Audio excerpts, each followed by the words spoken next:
Welcome, finally. PhD, hey? Vlog number one. Not day number one, vlog day number one, because I really haven't had anything much in the way of set time frames yet.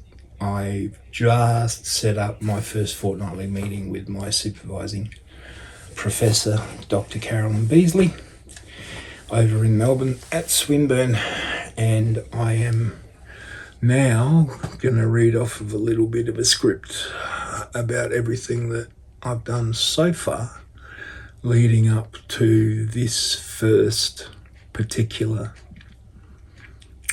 blog entry. It's a very warm Australian 33 degrees outside, and I'm sitting underneath an air conditioner with my ticking clock in the PhD workshop, as Nick called it. I'll walk you through that another time. State of killers. So this is the first personal working statement of the vlog. I want to record this now clearly while everything is aligned, because State of Killers has reached the point where intention matters more than momentum. This isn't a promo, it's not a pitch, it's me setting the ground rules for the work that I'm already deep inside.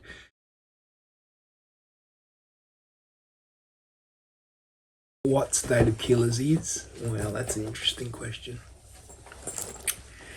State of Killers isn't a book about crime. It's a work about what it's like to live inside a place shaped by crimes. I grew up in South Australia during decades when child murder, disappearance and institutional failure weren't abstract ideas. They were background noise. They were rumours at school, they were warnings, they were silences. They were things adults didn't finish sentences about. This PhD project asks how violence embeds itself into place, how it embeds itself into that place, into this place, how it lingers, how it reshapes memory, how it's carried forward by communities long after the courtrooms close, if they have ever opened in the first place. I'm not cataloguing events, I'm examining residue. That's great. I'm not cataloguing events, I'm examining residue. That's really good.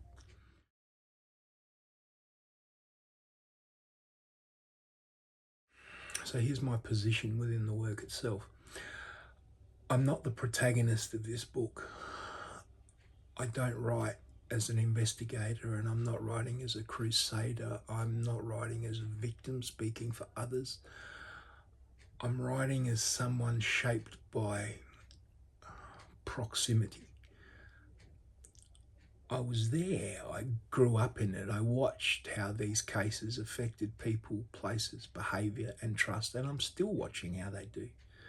That proximity matters, but it's not exploited. I don't do calm, privileged knowledge. I don't insert myself into scenes. I don't use confession as currency. My presence is structural, not performative.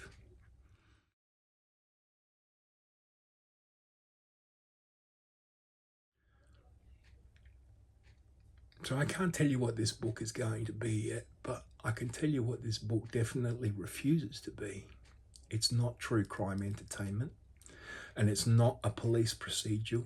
It's not a memoir, and it's not a victim advocacy manifest. It's not a victim advocacy Oh God, I can never get that word right. It's not a victim advocacy manifesto either. It's also not a conspiracy expose. There's no voyeurism here, no mythologizing, no evil genius framing, no cinematic linger on violence. If something feels dramatic, it earns that weight through consequence, not description.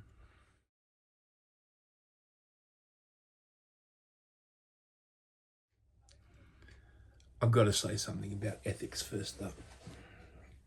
The ethics in this project are not negotiable. The victims will never be anaesthetised. Violence is described only when it's structurally required and never in excess of need. Children are treated with absolute restraint. Absence matters more than spectacle, and aftermath matters more than act. These perpetrators are not monsters and they're not myths. They are framed psychologically, socially, historically, without excuse and without caricature. Institutions are examined. Institutions are examined carefully. Police, the courts, the media and the government. Sometimes they act well. Sometimes they fail. And sometimes they conceal. There's no heroes by default and no villains by assumption.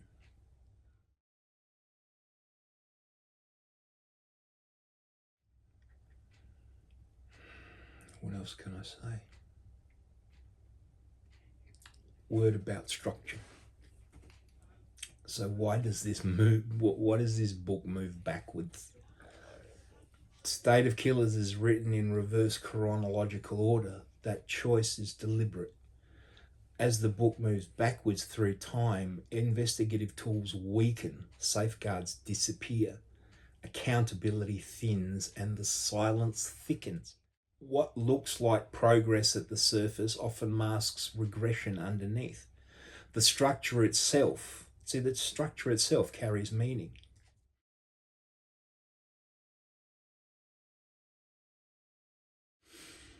I've chosen 5 fixed cases from the 5 decades of my life. I'm 57 now, so by the end of this process, theoretically it'll be 6 decades, won't it? Oh God, that's scary. Gen X, 1968. Far out. Getting old's weird, but that's another story. This book is anchored in 5 cases, right? There's no more of them and there's no less of them either. First thing's the Salt Creek Monster incident. The second one is the disappearance of Rhianna Barreau. The third one is the family murders. The fourth one are the Truro murders. And the fifth one is the biggie, the disappearance of the Beaumont children. Each is treated as a lens and not an end point. They're not ranked. They're not compared for shock value. They're positioned to reveal patterns across decades.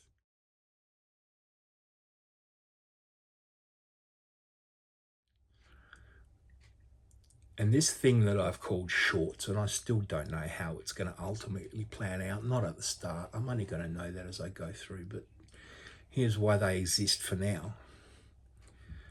The shorts bits, the bolded bits, the tweet length bits within the story, they're not extras, they're not marketing, and they're not an indulgence. They're modular narrative units. Oh, that's very academic. Fragments, the pressure points. They interrupt chronology on occasion, but they also shift the perspective while they do that. They allow silence to speak when exposition would cheapen meaning. They're designed to stand alone and to be adapted, to move across platforms without losing integrity. The idea being that if you take what I'm going to try and do, as we grow with this towards the end, what I'm going to try and do is do an advanced reading of the shorts in sequence, either on X or on Blue Sky or on one of them or on all of them, all of the platforms. As Max Martin, I have representation on pretty much all the major social platforms, so maybe I'll do that. Maybe I'll just release them as daily tweets with images or bi-daily tweets, I don't know. They have to, something's going to come of them, that's why I'm doing them. They're part of the research method itself. They're part of the exegesis method and the method within the exegesis as well as the actual artifact. They cross both boundaries and they have multiple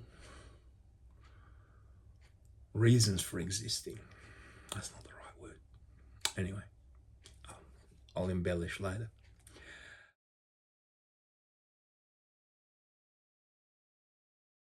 Language and tone. The language is restrained so far. It's calm. It's precise. There's no melodrama, no rhetorical excess, no emotional instruction for the reader. The landscape is really active, but never romanticized. Silence is used deliberately. Pauses are used deliberately. Grammatical colons, semicolons, those sort of, oh God, old school grammatical tools now aren't just there for grammatical reasons. They're there for stylistic reasons and for cinematic reasons. A pause with a colon is longer than a pause with a semicolon, which is longer than a pause with a comma. 3 dots is a pause to think. 3 dots between 2 actions is a pause to flip to a different train of thought or a different complementary or adjunct train of thought. Every dot on the page has got meaning. I'm writing it like that. So don't discount anything grammatical as simply being grammatical their sake for the fact because Grammarly might have suggested that I did it or somebody else suggested that it needed a comma there. I mean, some of that might happen, but in the end result, we are losing the English language because we are writing less.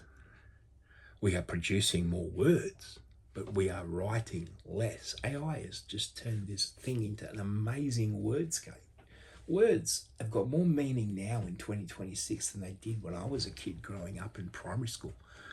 You know, I hit high school in 1981 and we use words so much more now. We communicate with this, not with this. But somehow this is shortening this. And I want to explore that too.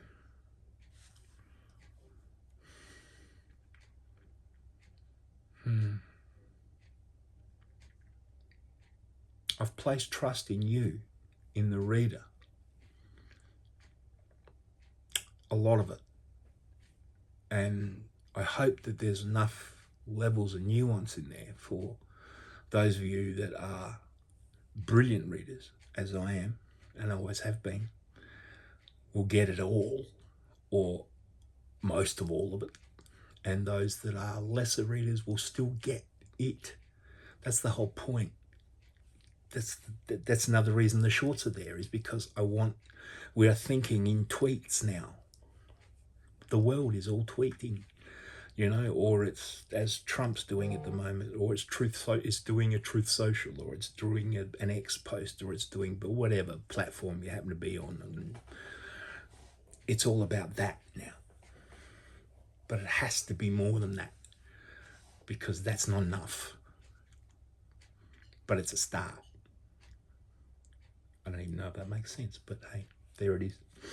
If something feels unresolved in what I'm putting out there, that's intentional. I'm leaving it to be unresolved. It's not that it's just been left there hanging for no reason.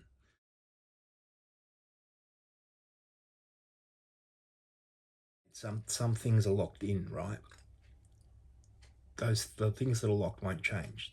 The ethical stance of the work, that's not going to change. The reverse chronology isn't going to change. I was going to change out the core cases, but I'm putting Truro back in because it's a crucial element of it, in the fact that I want to in the Truro murders, I'm going to look at the major thing that happened at that time because I lived through it, and that was victim shaming. Victim shaming of the girls. How could those girls have got into those cars? That was the big thing in Adelaide about Truro. It wasn't the fact that these young girls were being raped and murdered. It was about the fact that the silly girls shouldn't have got in the car in the first place. I'm going to refuse spectacle as much as I can, not saying that I'm not going to write spectacular copy and the text isn't going to be spectacular, but it's not going to be full of tricks. It's going to be real and it's going to be down to earth. And the short sequence is the structural methodology of that. If a future version of this work contradicts any of that, sorry, it's no longer State of Killers. And I'll have to revisit it again, I guess. And if it goes out and if somebody thinks I'm contradicting that, then at this stage, I will say, you're wrong.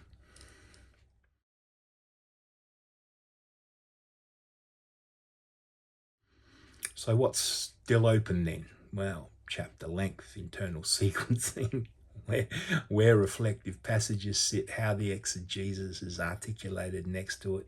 The form itself is fluid. The spine's fixed, but the form is fluid. I don't know. It's a three-stage thing. It's revelations from the time, from the news, just in general, and what's happening in the society of Adelaide at that time. And then it's the situation, and then it's my Max's Max's same thing, interpretation of the situation. Those things have changed, but the elements within that, those things will change, and the elements within that will change as well. It's just so spongy now. It's just amazing.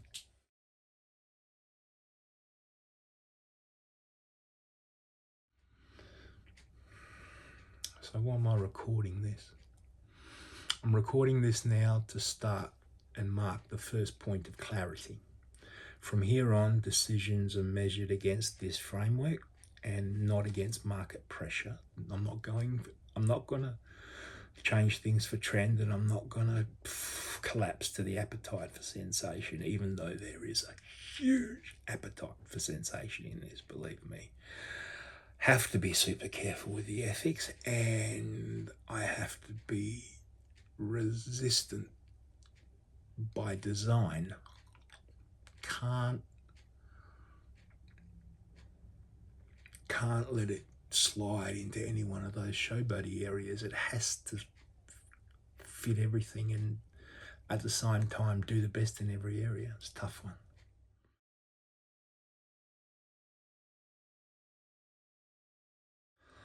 All right, summing up. State of Killers is about living with crime, not consuming it. It's about what remains when the headlines fade. It's about communities adapting and when the silence becomes normal. State of Killers isn't here to resolve anything. It's here to tell the truth of what it feels like to carry unresolved violence inside a place and across a lifetime.